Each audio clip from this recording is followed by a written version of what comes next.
Morning, everybody. Very warm welcome to you all, and also to those who are joining us via web streaming this morning. So the purpose of this press conference today is to present you with the latest EMCDDA Europol analysis of the EU drug market. This is an analysis that we do every 3 years. We started in 2013, and this is the 4th round. Unlike in previous years, where the results were presented in a single report, we've taken a different approach this time, and we're releasing the findings gradually in a series of online modules. Today we're kicking off with the modules on cocaine and methamphetamine. So these modules are already online, you can already consult them, and in the room you have the Wi-Fi details if you'd like to connect. So it's my pleasure to introduce the panel. We're delighted to announce the 2 directors of the agencies. We have the EMCDDA Director, Alexis Goosdel, and the Europol Executive Director, Catherine De Bolle. So first, I will give the floor to Alexis to begin his presentation. Thank you. Good morning, everybody. Beste Catherine, welcome back to Brussels. I'm very delighted to present this report together with Catherine De Bolle. That's the 4th edition of the joint drug market report published by EMCDDA and by Europol. It's the result of a very close cooperation between our 2 agencies. And I had the opportunity last week in my visit to Europol to thank Catherine and the colleagues again. We have done a very good job the recent years, and we have new projects and new challenges in front of us. And today we are going to share with you the information and the reflections about some of those upcoming challenges.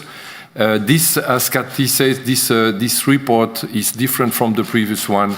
It's becoming modular, more interactive, digital, and it's also structured on following the structure of the work we do for the threat assessments for our contribution to Impact and SOCTA, and it is using multi-data sources of information. Today, we focus on 2 specific topics that are relating to the European stimulants market, which is cocaine and methamphetamine, and we are going to report different analysis on the other substances later this year. Cocaine has become now a very well-established problem in the European Union, while we can say that methamphetamine is establishing itself in a consistent and dangerous emerging threat overall in the EU. Of course, the size of the 2 problems is still different, but we see a common trend in the increase both in drug production, trafficking, and drug use. What is also important to notice is the important and growing role of non-European Union organized criminal groups, Colombian criminal groups in the case of cocaine, and a criminal organized group from Mexico in the case of methamphetamine, but also a growing role for organized criminal groups from other regions of the world, in particular from the Western Balkans. And I think it's of particular interest if we look at the relationship between the EU and some of those different partner countries or groups of countries. And of course, there is a growing impact in terms of the production of billions of euros of profit. If we focus a few minutes on cocaine, what we can say is that there is a high and the highest ever availability with high purity, low or stable prices. We consider that the affordability of cocaine has reduced by 38%. So the cost to get access to cocaine is easier, 38% easier over the last years. We have a growing consumer market following the pressure of the offer on the consumer basis, and we have at local level, but a growing problem with a small freebase market, which is crack cocaine use, also called freebase, and that is characterized by high risk both for safety, security, and public health. Together, those events are shaping a different role for the EU in the international trade of cocaine trafficking.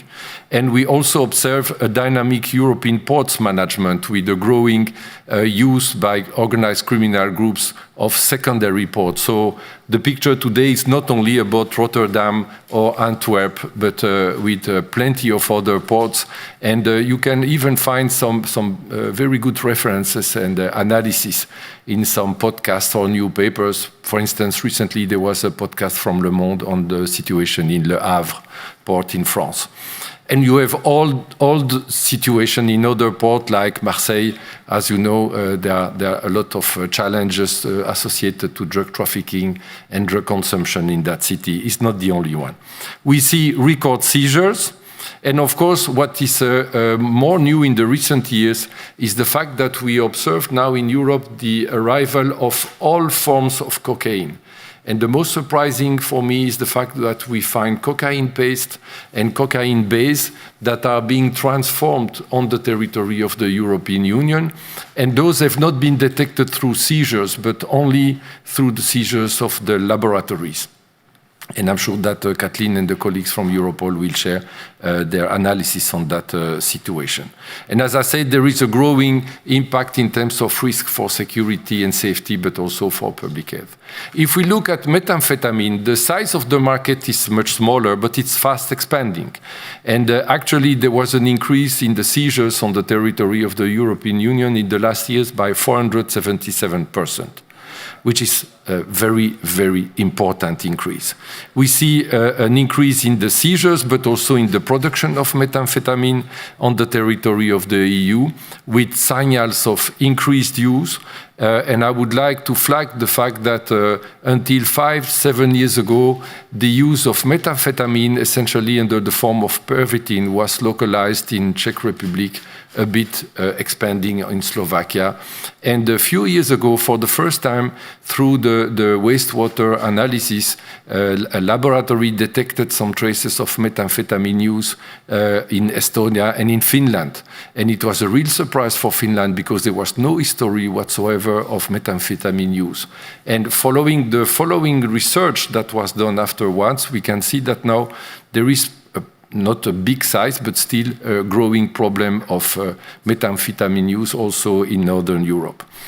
Another characteristic is the industrial scale of the production and the capacity with the involvement of cooks, chemists coming from the Mexican cartels, and the development of crime as a service, which means that traffickers, producers, and organized crime are providing a broad set of services that actually allow to sell and equip any kind of laboratory for the production of synthetic drugs.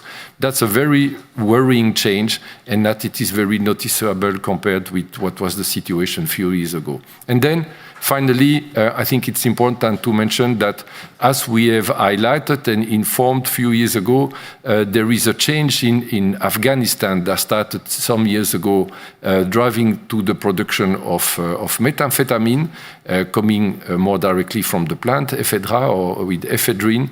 And even if it's not yet fully documented, we don't know if there are huge quantities arriving to Europe yet. Still, potentially, there is a possibility for the methamphetamine produced in Afghanistan to come to Europe. Why? Because it's very cheap to produce it, and the yield in the production makes it easier to sell and to use it directly. So, high potential, high risk for safety, security, and for those who have been looking at Breaking Bad or who are following other news, looking at the situation in the US, in Australia, or in Southeastern Asia, I think one of the things we certainly don't want is to have a real epidemic of methamphetamine use or crystal meth, as for instance there are some pockets of use, for instance, in Athens. So, in a nutshell, the situation we depict in those two analyses,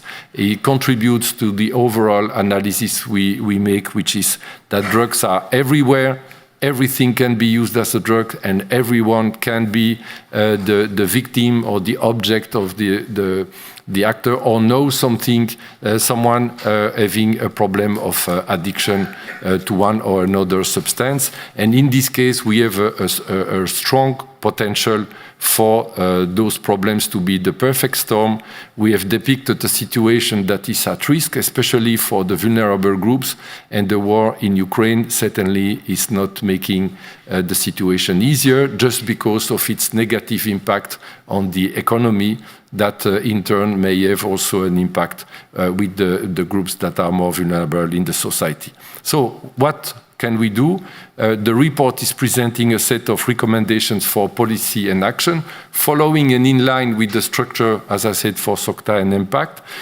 Certainly, as more production is taking place in Europe, both for methamphetamine and cocaine, especially from cocaine paste and cocaine base, we have a bigger challenge as far as precursors and the control of chemical precursors are concerned.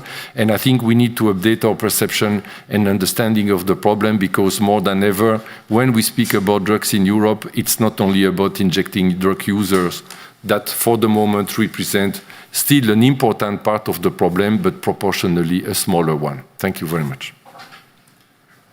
Thank you very much, Alexis. And now over to you, Catherine De Bolle. Thank you. Thank you. Thank you, Alexis, for the floor. And dear colleagues, ladies and gentlemen of the press, it's an opportunity again to be here. And as Alexis said, it's a tradition that Europol and EMCDDA, we work jointly on the evaluation of the situation of drugs in the EU. And it's a tradition that we want to keep as long as possible. The two markets that are presented today, the cocaine market determines largely the drugs landscape in the EU, and methamphetamine, as Alexis said, is an expanding market. For us, law enforcement, it is really important to understand how these markets are developing, to understand who are the criminal actors behind these markets and what can we do about it. How do we have to tackle this? How do we have to deal with this situation? Because as you understood, it's a very difficult situation we are in. We know now that almost 40% of the criminal networks operating at the international level reported to Europol are active in drugs trafficking. And we expect that this will increase because drugs remains one of the most lucrative markets that are existing. So for us, for Europol and for the law enforcement community in the European Union, it is a priority to tackle drugs. And I would like to start with a positive note. Step by step, we are becoming more successful altogether in tackling the criminal networks behind. Never before there have been as much as seizures as the last 4 years.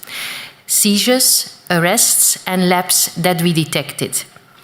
The operations you all heard about, EncroChat, SkyECC, and Trojan Shield, have given us insights into the market that we never had before, and in particular the financial transactions behind and the modus operandi used by the criminal organizations.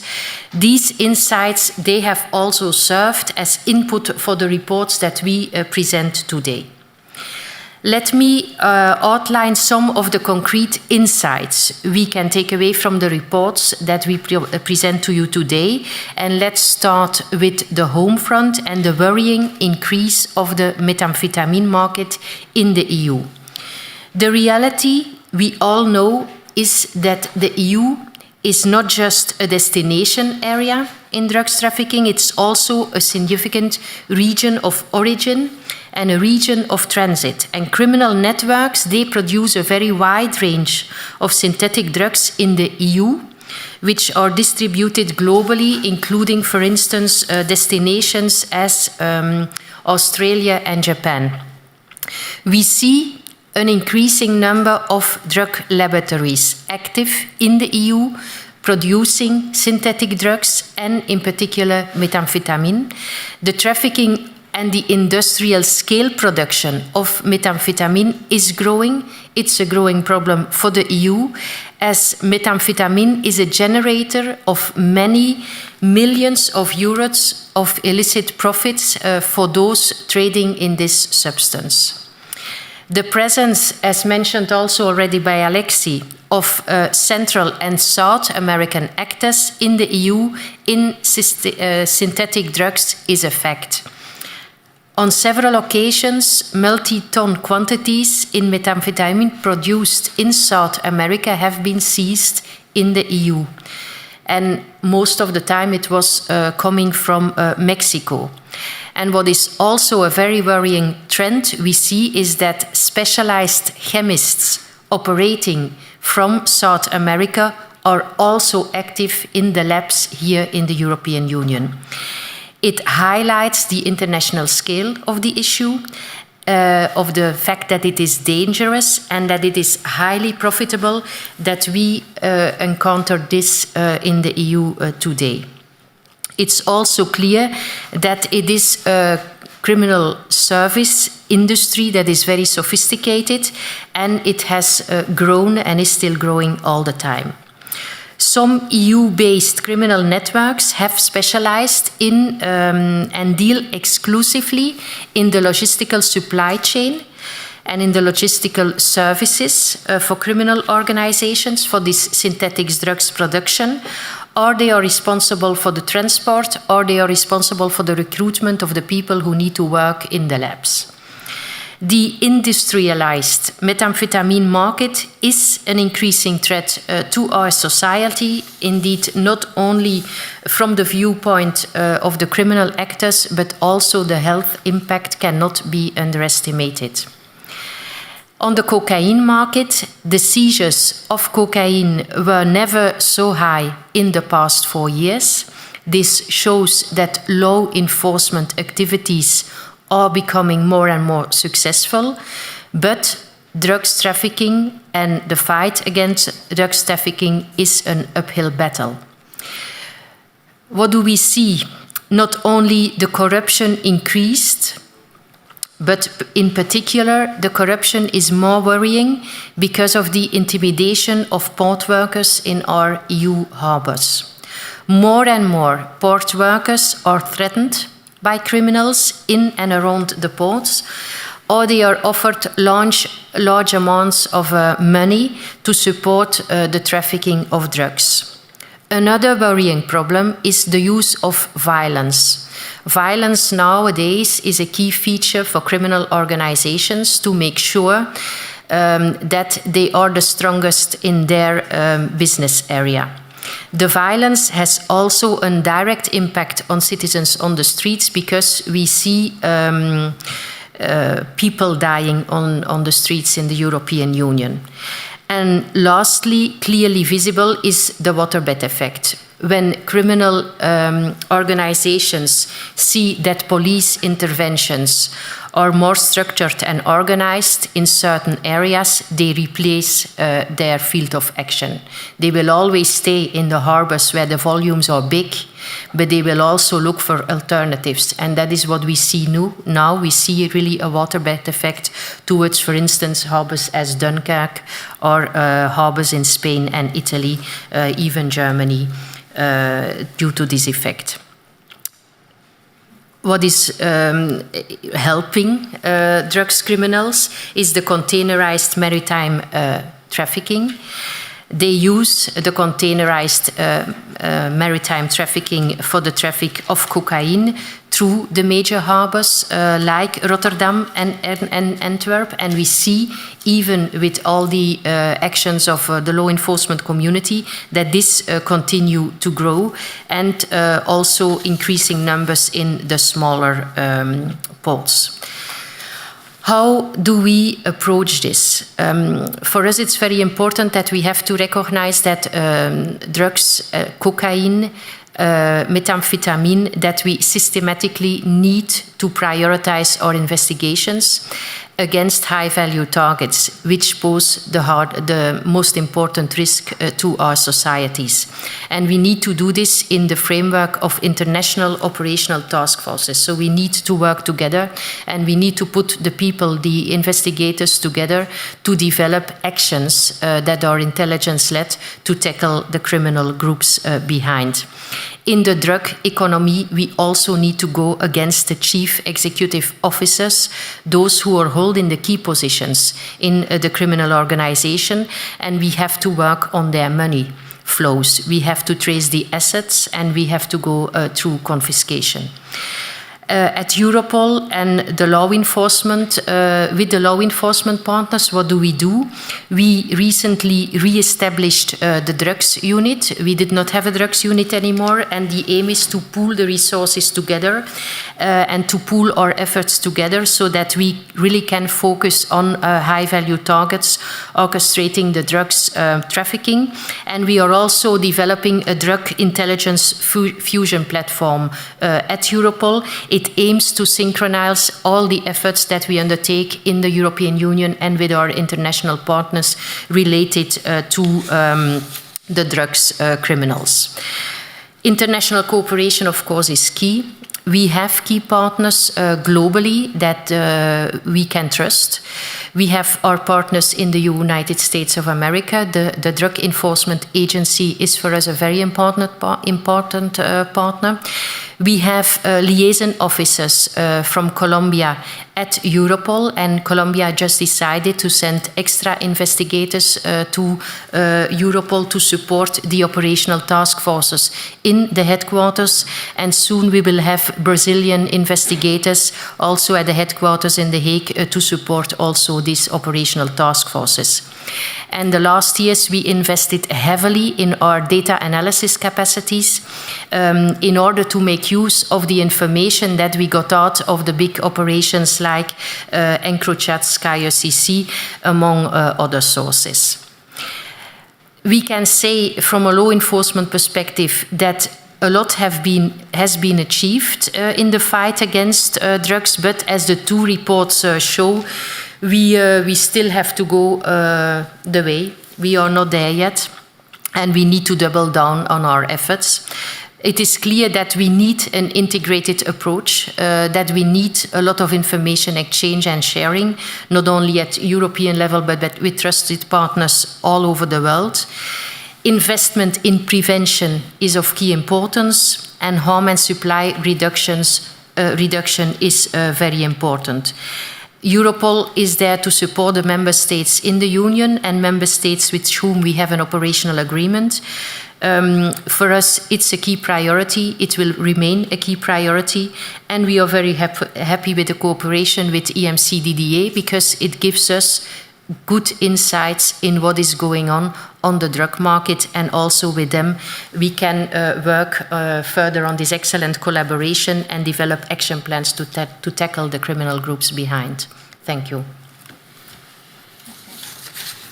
Thank you very much. Thank you. So we'll now open the question and answer session. So the questions could be put in English, and if we can focus on the content of today.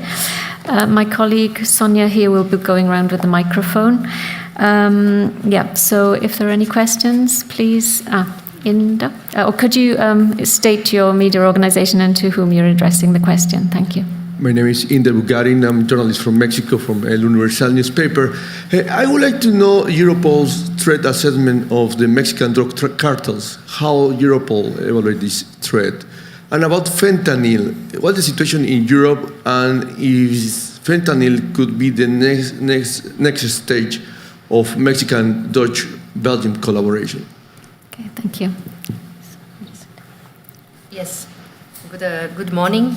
Thank you for this question. Indeed, we see a clear link, Europe-Mexico. Mexican people, drugs criminals from the cartels are active on the European soil. Chemists from Mexico come to the European Union because they are specialized in the production and in the use of methamphetamine. So we see that they are active in the labs. We had incidents with Mexicans, one dead, two found on the streets in the Netherlands, for instance, coming out of an explosion of a lab. We are worried about fentanyl. We don't see it yet in a huge number on the European soil, but we are worried because we know that the Mexican chemists, they are responsible for the production of the fentanyl for Northern America. So it is a worrying trend to us, and we have to look at the possibility that also here the production of fentanyl could start. Yeah. Yeah, what I could add regarding fentanyl is that you probably know that the situation in the EU is different from the US, for instance, regarding the epidemic of fentanyl. In fact, on the territory of the European Union, we detected fentanyls already years ago for the first time together with Europol through the European Early Warning System on new psychoactive substances. So I would say we have had a first wave of NPS belonging to the family of fentanyls. What we see is that, and we will have a more recent analysis to be presented to you in June, the 14th of June, when we present the European Drug Report. And you will see that for the moment, we see that the evolution of the arrival and the consumption of fentanyl is not as important as it was years ago. Now, Cathryn said very well, we have a huge potential for industrial capacity of any kind of synthetic drugs in Europe. So it doesn't mean that if there was an increase in the production of fentanyl, there would be no clients for it. So certainly we need to remain cautious and to monitor and to continue the actions from the law enforcement community. But for the moment, what is the drive in the US is an epidemic about the opioids consumption that was partly generated by abusive prescription of painkillers containing opioids, which is completely different. So we don't have reasons to be exaggeratedly optimistic, but certainly given that the situation and the context are different, for the moment we don't see that as a risk or a threat so important as the threat of methamphetamine. Okay. Thank you. Good morning, Jeff Portmans from Belgian magazine Trends. You've established the role of the EU operationally within these two markets. Could you give us an idea of the EU's role financially? Is it a financial center within these markets, or what role does the EU or do EU member states play in those terms? Thanks. From a law enforcement perspective, for instance, customs authority, police authorities, they cooperate together to tackle drugs. It's a priority in most of the member states because it's also a priority at European level, and these priorities are determined by the ministers of interior on European level. So we can say that on European level there is a good cooperation and understanding in between the member states. What we see at Europol, we organize specific actions related to drugs, to the fight against drugs, and we have grants to support the member states in this fight against drugs. At EU level, the important development is also the port authorities. They cooperate more and more. We have, for instance, the port working group, where you have the port of Rotterdam, Antwerp and Hamburg working together to have a good picture of what is coming in, what are the threats, where are the gaps in our system, and who can we learn from one another. And this is very important. Europol is also part of this, and what we try to do is to have a good intelligence picture, because before we start with operations, we have to see what is going on. And we can say that the last years, our intelligence picture is much better than it was before. That's why we have also these high numbers of seizures, because we can work more led by the intelligence we gather. As Alexis spoke about the Western Balkan, also with these countries, we have more and more exchange related to drugs criminals and to import and export of drugs in their region. So when we have a good intelligence picture, then we start with operational task forces. It's always member state driven. Europol supports with data analysis, and then we decide together how we will tackle the different criminal groups behind. If I can add, they did a fantastic job at Europol and with the other police forces, with EncroChat and SkyECC. And basically what it shows, it's what together with Europol we say for years, that we need to update the perception of what is the drug situation we face. Catherine said in her presentation, I did not mention to avoid to repeat, but there is a growing problem of corruption in the EU. And that problem of corruption, among other things, is reflected by the partial analysis of the huge amount of data they managed to collect through EncroChat and SkyECC. The problem today is to make sure that the member states will allocate the means to fight even better together against money laundering and also against corruption. What I think is extremely useful is to see, if you look at the situation in the member states, all the investigations that took place thanks to EncroChat and SkyECC, you have plenty places in all EU member states where nobody would have ever believed that there were drugs or storage of drugs or production or trafficking.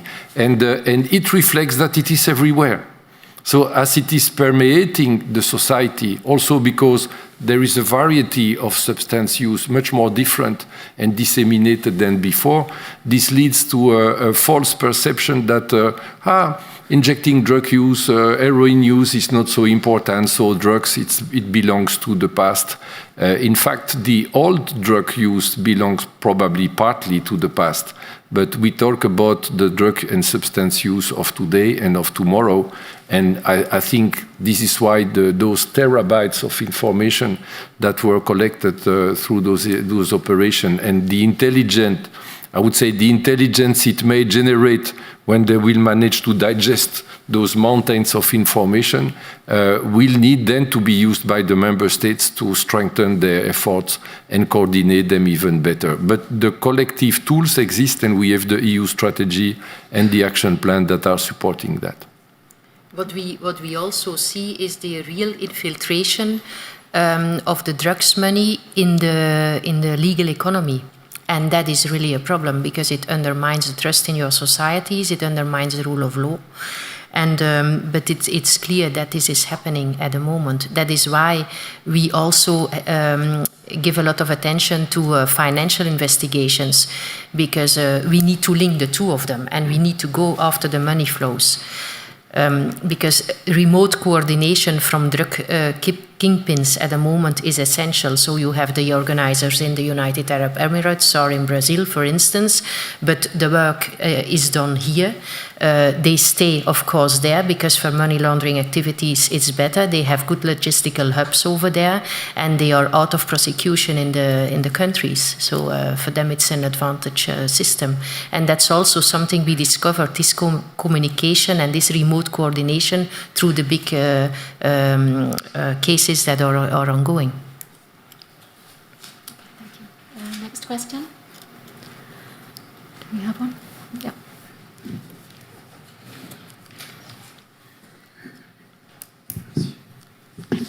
Good morning, Samuel Petrequin for the Associated Press. I think Mr. Goosdel mentioned the highest level of purity for cocaine in your preliminary speech. What are the reasons for that, and does it pose an extra threat to public health? Okay, thank you very much for the question. And I invite also my colleagues, if they want to complement my answer, do not hesitate, because we have the lead project responsible for the cocaine analysis and also the lead responsible for the report on methamphetamine. I think there are many factors. The first factor, I think, is that since the opening of the peace negotiations with FARC between FARC and the Colombian government years ago, we have seen a dramatic increase in the production of cocaine in Colombia. So that's, I would say, that's a factor that means from the origin of the places of production, there was a huge increase. What I know has also changed is that there have been improvement in the chemical processing and the yield of the culture and the production of cocaine. So it's not only that they produced more, but the yield in the cultivation and the chemical processes have made that there was more cocaine produced and of high quality. And then this means that as there is a huge quantity and there is no problem of, unfortunately, despite the huge amount of seizures, and since 2017 they have only increased year on year, what we see is that the purity is not changing, which means that for the moment we don't know the standard question. We'll never find the final answer. What is the real size of the problem, the real dimension? But certainly the fact that despite all the seizures, cocaine still remain very pure means that probably there are no consequences yet of the efforts of law enforcement that would mean that for the people who are using drugs, they would notice that the purity has changed. So that's one factor. And another factor, which I mentioned, and I expressed my surprise if I look at the evolution in the recent years, is the fact that now, when laboratories have been seized, not through standard or normal seizures, we have detected on the territory of the EU laboratories that were transforming cocaine paste and cocaine base. And there, the two risks that I see is first, it seems that it creates or it closes from some potential producers of chemical precursors. This means that there is also potentially a risk in terms of public health, because from cocaine paste and cocaine based, it is possible to produce another variety of crack. I mentioned variety because the crack that is used in Europe is produced from the salt, from chlorhydrate, while when it is the one that is used in Latin America is produced from cocaine based and cocaine paste, which means potentially more crack available, which is highly addictive and with highly negative consequences for health. So altogether, there are certainly other factors. I don't know if Laurent wants to add some elements, but those are, as far as I know, the main factors. And what is really amazing, and that's what was presented also by Catherine from the result from the investigations led or coordinated by Europol, is that this trend for the moment is not even stabilizing. So, which means we need to continue to be extremely careful, and as we say in the analysis, you can find in the report, there is no simple question like why is it in Antwerp or why is it in Rotterdam, because it's like any commodities market. I think one of the biggest change in the last 5 to 10 years is that now it's circulating all over the globe in containers. Even heroin was seized in the port of Amsterdam 2 years ago, 1 ton in a container. I think it was the first time ever. And before, nobody would have imagined that we would have 200 tons or 300 tons almost seized in 1 year, because potentially that's such an amount of money. And luckily, for the moment, there are not yet enough consumers to consume it. So, as Catherine said, we need to invest not only on safety and security, but also in public health, in prevention. And that's one of the topics that was discussed by the member states at the Council of the EU meeting of the Horizontal Working Party on Drugs 2 days ago. There was a specific thematic debate on that. Okay, thank you. Do we have any more questions? Yep.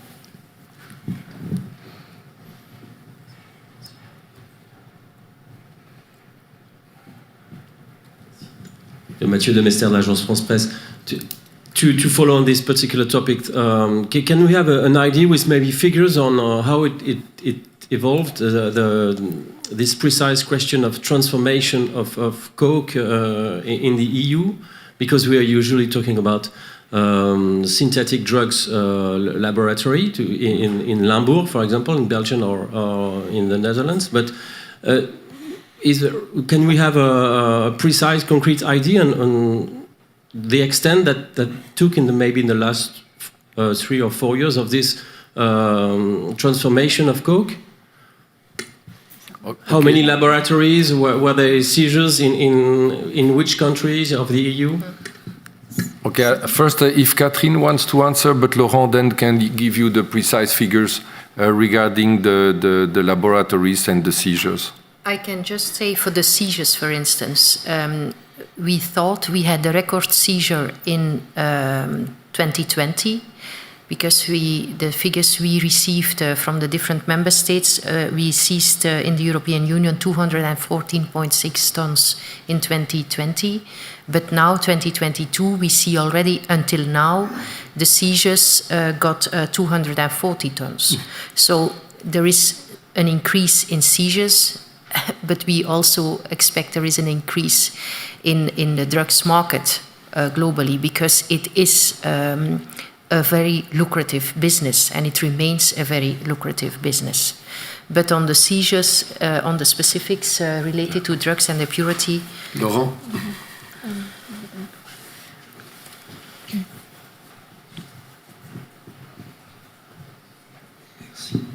I am Laurent Laniela. I work as a scientific analyst. I'm the lead author of the cocaine analysis.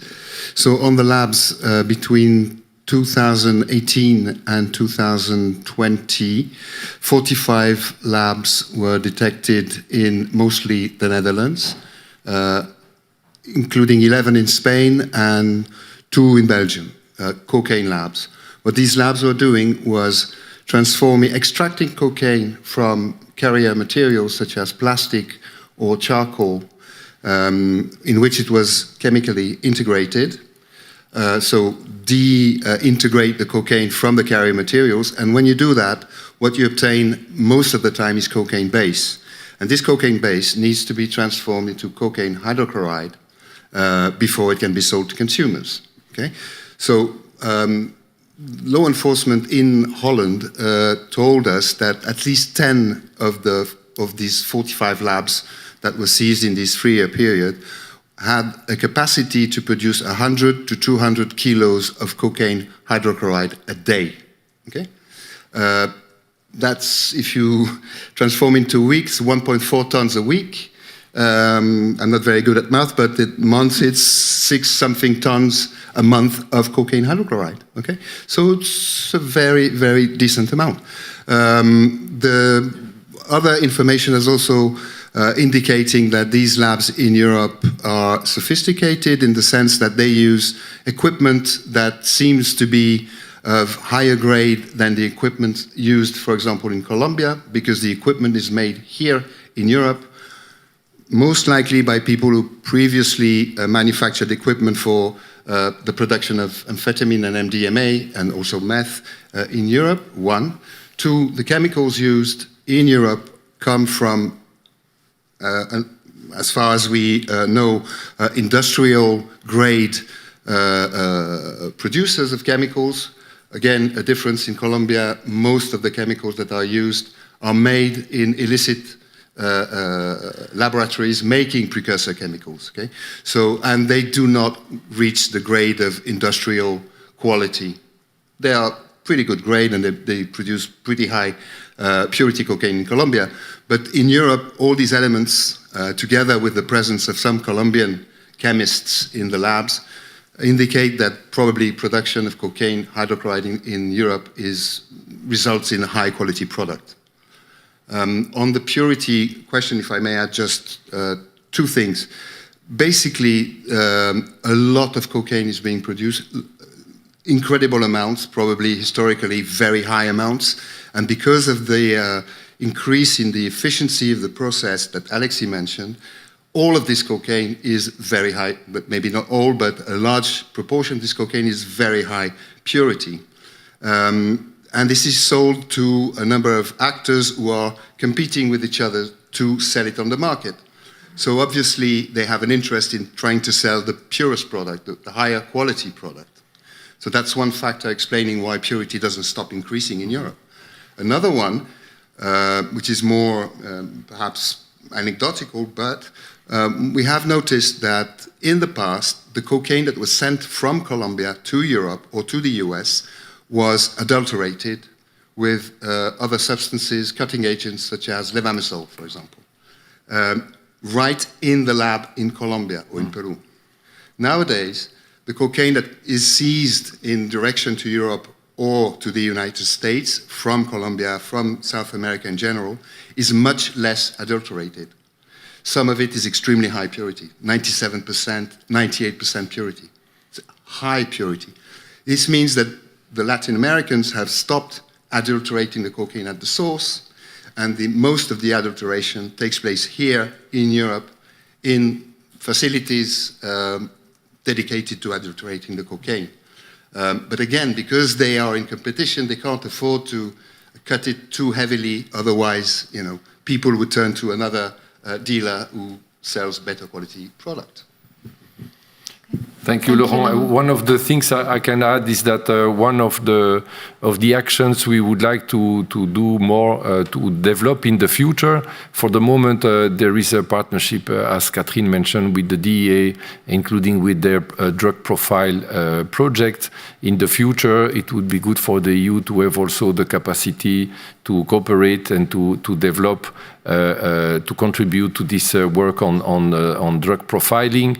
And as you can understand, talking today about all those changes on the cocaine market and the changes on the methamphetamine market, it's even more important than before to conduct profiling and to support profiling at EU level, because basically it would tell us much more even than before about the production processes, the chemical processes, where those substances are coming from, and of course, in some cases, what are the adulterants and the risk for health. And second and last point, what is also a significant change that I did not mention, because we probably will further elaborate in June for the European Drug Trend Report, is the fact that polydrug use is becoming also a standard practice. So you have countries where, for instance, you have an increase in the drug-related death associated to cocaine use combined with benzodiazepines, which is also something different that until recently, until some years ago, I would not pretend it did not exist, but there were no cases reported to us. So this means the addictive behaviors are, in any case, also becoming more complex, and therefore we need to integrate even much more the work on law enforcement, the forensic labs, the toxicology labs, and the potential impact and benefit of this information for strategic analysis, but also for public health interventions. Okay, thank you. Any more questions?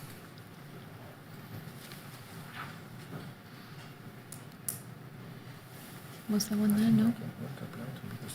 No? No more? Okay. All right, so thank you very much for that. So just to let you know that in the room we have various experts who can be giving interviews after the session along with the directors. We also have Jan here, who is communication from Europol, so come to me or to Jan if you need an interview. We have various experts who can help you with that. So I think that's all from us. We'll wrap up the press conference now. Thank you very much to all those who watched on the streaming. The streaming will now end, and in the room we can have a chat and have a coffee. Okay, thank you very much. Thank you. Bye-bye. Bye.